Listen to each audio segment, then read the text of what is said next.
Hello दोस्तों, सार academy के चैनल पे आपका स्वागत है। आज हम सोल्व करेंगे एसएससी के प्रीवियस ईयर पॉलिटी के क्वेश्चन जो एग्जाम में पूछे गए हैं और आने वाले एग्जामों में पूछे जा सकते हैं। चलिए शुरू करते हैं। हमारा पहला क्वेश्चन है, भारत संयुक्त राष्ट्र संघ में किस वर्ष शामिल हुआ? हमारे ऑप्शन है ए ऑप्शन है 1947, बी ऑप्शन है 1950, सी ऑप्शन है 1945 और डी ऑप्शन है 1952। जो इसका सही उत्तर रहेगा वो रहेगा हमारा सी ऑप्शन 1945। देखिए, सबसे पहले हमें पता होना चाहिए कि संयुक्त राष्ट्र संघ की स्थापना कब हुई थी, यूएनओ की स्थापना कब हुई थी। तो यूएनओ की स्थापना हुई थी 24 अक्टूबर 1945 को। ठीक है। और जो भारत है, भारत यूएनओ के संस्थापक 50 सदस्यों में से एक था। 26 जून 1945 को भारत ने संयुक्त राष्ट्र चार्टर पर हस्ताक्षर किए थे और 30 अक्टूबर 1945 को संयुक्त राष्ट्र चार्टर की पुष्टि होने के बाद भारत संयुक्त राष्ट्र में शामिल हो गया था। हमारा नेक्स्ट क्वेश्चन है, भारतीय संविधान के किस अनुच्छेद के अंतर्गत मंत्रीगण सामूहिक रूप से लोकसभा के प्रति उत्तरदायी है? हमारे ऑप्शन ए ऑप्शन है अनुच्छेद 73, बी ऑप्शन है अनुच्छेद 74 और डी ऑप्शन है सी ऑप्शन है हमारा अनुच्छेद 75 और डी ऑप्शन है अनुच्छेद 76। जो इसका सही उत्तर रहेगा वो है सी ऑप्शन अनुच्छेद 75। आर्टिकल 75 के पार्ट 3 के अंतर्गत यह बताया गया है कि जो मंत्रीगण है वो सामूहिक रूप से लोकसभा के प्रति उत्तरदायी हैं। हमारा नेक्स्ट क्वेश्चन है, किस संशोधन द्वारा लोकसभा की निर्वाचन संख्या में वृद्धि की गई थी?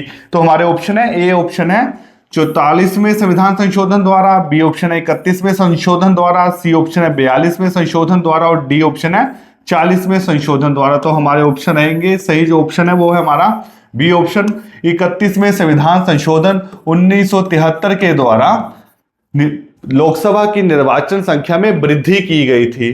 देखिए, इसमें 2-3 और पॉइंट हैं। जो ये निर्वाचन संख्या में वृद्धि की गई थी ये 1971 की जनगणना के अनुसार की गई थी और इसी जो संविधान संशोधन 31वां संविधान संशोधन हुआ था, इसी में जो हमारे केंद्र शासित प्रदेश हैं उनमें लोकसभा सदस्यों की संख्या 25 से घटाकर 20 कर दी गई थी। हमारा नेक्स्ट क्वेश्चन है, राज्य के नीति निर्देशक सिद्धांतों की उत्पत्ति निम्नलिखित में से किसमें खोजी जा सकती है? हमारे ऑप्शन है ए ऑप्शन है गांधी इरविन समझौता, बी ऑप्शन है पूना पैक्ट, सी ऑप्शन है द्वितीय गोलमेज सम्मेलन और डी ऑप्शन है कराची प्रस्ताव। जो इसका सही उत्तर रहेगा वो रहेगा हमारा डी ऑप्शन कराची प्रस्ताव। ठीक है, ये 1931 में हुआ था। हमारे जो राज्य के नीति निर्देशक सिद्धांत है इनकी उत्पत्ति जो इनकी जो खोज कर सकते हैं वो किस में कर सकते हैं? कराची प्रस्ताव में इनकी जानकारी हमें मिलती है।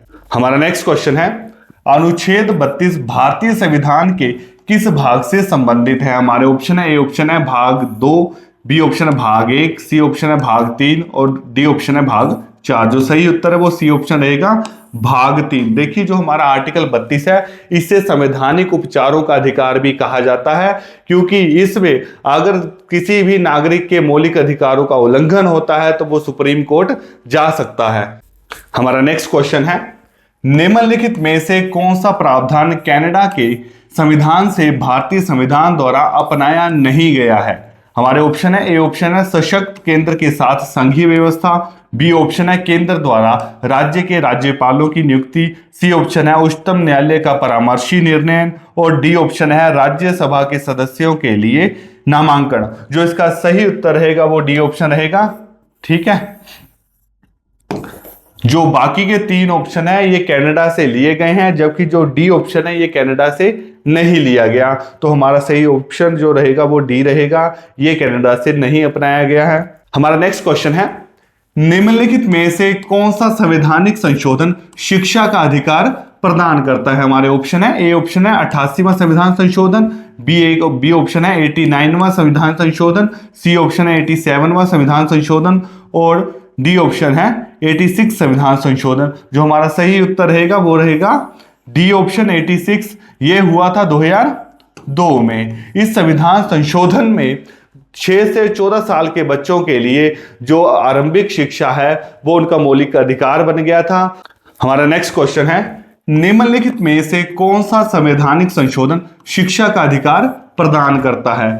हमारे ऑप्शन है 88th अमेंडमेंट, बी ऑप्शन है 89th अमेंडमेंट, सी ऑप्शन है 87th अमेंडमेंट और डी ऑप्शन है 86th अमेंडमेंट। जो इसका सही उत्तर रहेगा वो हमारा डी ऑप्शन रहेगा 86th अमेंडमेंट। ठीक है, ये कब हुआ था अगर पूछ लिया जाए तो ये 2002 में हुआ था। इसमें संविधान में आर्टिकल 21 जोड़ा गया था, 21A जोड़ा गया था, जिसमें 6 से 14 साल के बच्चों के लिए जो शिक्षा का अधिकार है वो मौलिक अधिकार बन गया था। मतलब जो भी 6 से 14 साल के बच्चे हैं उनके लिए स्कूली शिक्षा अनिवार्य कर दी गई थी। हमारा नेक्स्ट क्वेश्चन है, समवर्ती सूची का विचार किस देश से लिया गया है? हमारे ऑप्शन है, ए ऑप्शन है दक्षिण अफ्रीका, बी ऑप्शन है ऑस्ट्रेलिया, सी ऑप्शन है कनाडा और डी ऑप्शन है जर्मनी। जो सही उत्तर है वो बी ऑप्शन रहेगा ऑस्ट्रेलिया। ठीक है, जो इसमें समवर्ती सूची है, सबसे पहले पता होना चाहिए समवर्ती सूची क्या होती है। समवर्ती सूची में केंद्र सरकार और राज्य सरकार दोनों कानून बना सकती हैं। और ये कहां से लिया गया था? तो ये लिया गया था ऑस्ट्रेलिया से।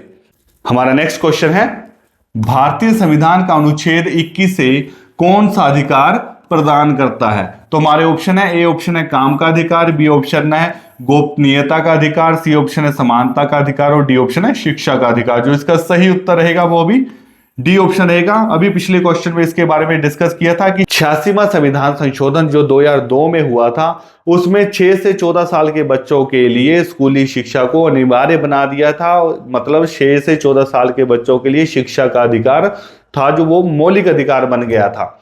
चलिए हमारा नेक्स्ट क्वेश्चन है, क्वेश्चन पूछा गया समानता के अधिकार के अंतर्गत कितने अनुच्छेद आते हैं? तो हमारे ऑप्शन है, ए ऑप्शन है 2, बी ऑप्शन है 3, सी ऑप्शन है 5 और डी ऑप्शन है 4। तो जो इसका सही उत्तर रहेगा वो रहेगा ऑप्शन नंबर सी 5। कौन कौन से? आर्टिकल जो है 14, ठीक है, आर्टिकल 15, आर्टिकल 16, आर्टिकल 17 और आर्टिकल 18। ये जो पांचों जो हमारे अनुच्छेद हैं ये किसके अंतर्गत आते हैं? तो ये आते हैं समानता के अधिकार के अंतर्गत। चलिए हमारा नेक्स्ट क्वेश्चन है, भारत के नियंत्रक एवं महालेखा परीक्षक का पद की अवधि कितने वर्ष की आयु तक होती है? ठीक है, तो हमारे ऑप्शन है, ए ऑप्शन है 6 वर्ष या 65 वर्ष की आयु तक, बी ऑप्शन है 4 वर्ष या 68 वर्ष की आयु तक, सी ऑप्शन है 5 वर्ष या 62 वर्ष की आयु तक और डी ऑप्शन है 7 वर्ष या 60 वर्ष की आयु तक। जो इसका सही उत्तर रहेगा वो रहेगा हमारा ऑप्शन नंबर ए। ठीक है, 6 वर्ष और 65 वर्ष, 6 वर्ष या 65 वर्ष की आयु तक। जो देखिए जो हमारा कैग है ये हमारे संविधान के किस आर्टिकल में दिया गया है? तो ये 148, आर्टिकल 148 में दिया गया है। इसे लोक वित्त का संरक्षक भी कहते हैं। हमारा नेक्स्ट क्वेश्चन है, भारत के नियंत्रक एवं महालेखा परीक्षक की नियुक्ति किस अनुच्छेद के तहत की जाती है? हमारे ऑप्शन है, ए ऑप्शन है अनुच्छेद 148, बी ऑप्शन है अनुच्छेद 164, सी ऑप्शन है अनुच्छेद 152 और डी ऑप्शन है अनुच्छेद 145। जो हमारा सही उत्तर है वो रहेगा ऑप्शन नंबर ए 148। हमने पिछले क्वेश्चन में इसके बारे में डिस्कशन की थी। जो इसका सही उत्तर रहेगा वो है अनुच्छेद 148। 148 आर्टिकल में क्या के बारे में बताया गया है। हमारा नेक्स्ट क्वेश्चन है, देखिए पिछले क्वेश्चन से ही मिलता जुलता क्वेश्चन है, भारत के नियंत्रक एवं महालेखा परीक्षक की नियुक्ति कौन करता है? और देखिए जो हमारा कैग है इसकी नियुक्ति कौन करता है? हमारे ऑप्शन है मुख्यमंत्री, बी ऑप्शन है राष्ट्रपति, सी ऑप्शन है राज्यपाल और डी ऑप्शन है प्रधानमंत्री। जो सही उत्तर रहेगा वो हमारा रहेगा बी ऑप्शन राष्ट्रपति। जो राष्ट्रपति है वो हमारे कैग की नियंत्रक एवं महालेखा परीक्षक की नियुक्ति करता है। और इसे हटाया कैसे जा सकता है? जैसे सुप्रीम कोर्ट के न्यायाधीश को हटाते हैं उसी प्रणाली के द्वारा हम एक कैग को हटा सकते हैं। ये राष्ट्रपति के प्रसाद पर्यंत पद धारण नहीं करता है। बहुत बार एग्जाम में ये क्वेश्चन पूछा गया है। चलिए हमारा नेक्स्ट क्वेश्चन है, भारत के प्रथम मुख्य न्यायाधीश न्यायमूर्ति एच.जे. कानिया की नियुक्ति किसने की थी? नेचुरली है जो हमारे प्रथम मुख्य न्यायाधीश है या सुप्रीम कोर्ट के जो न्यायाधीश होते हैं मुख्य न्यायाधीश, उनकी नियुक्ति कौन करता है? वो वैसे सभी को ही पता है, वो करते हैं हमारे राष्ट्रपति। तो जो भारत के पहले मुख्य न्यायाधीश थे तो उनकी नियुक्ति भी भारत के पहले राष्ट्रपति ने की होगी। तो हमारे पहले राष्ट्रपति थे डॉक्टर राजेंद्र प्रसाद। इसी तरह हमारा डी ऑप्शन जो है वो हमारा सही उत्तर रहेगा। हमारा नेक्स्ट क्वेश्चन है, भारत के सर्वोच्च न्यायालय के दूसरे मुख्य न्यायाधीश कौन है? हमारे ऑप्शन है, ए ऑप्शन है एम हिदायतुल्ला, बी ऑप्शन है बी के सिन्हा, सी ऑप्शन है दीपक मिश्रा और डी ऑप्शन है एमपी शास्त्री। जो हमारा सही उत्तर रहेगा वो डी ऑप्शन रहेगा एमपी शास्त्री। इनका फुल फॉर्म थी, इनके नाम की फुल फॉर्म थी मंडलोक्तुर पतंजलि शास्त्री। ठीक है, ये कब से कब तक रहे थे? तो ये रहे थे 7 नवंबर 1951 से 3 जनवरी 1954 तक ये भारत के मुख्य न्यायाधीश रहे थे। चलिए दोस्तों, आज के लिए इतना ही। अधिक जानकारी के लिए बने रहिए। नेक्स्ट वीडियो में आपको और भी इंपॉर्टेंट क्वेश्चन करवाए जाएंगे। धन्यवाद।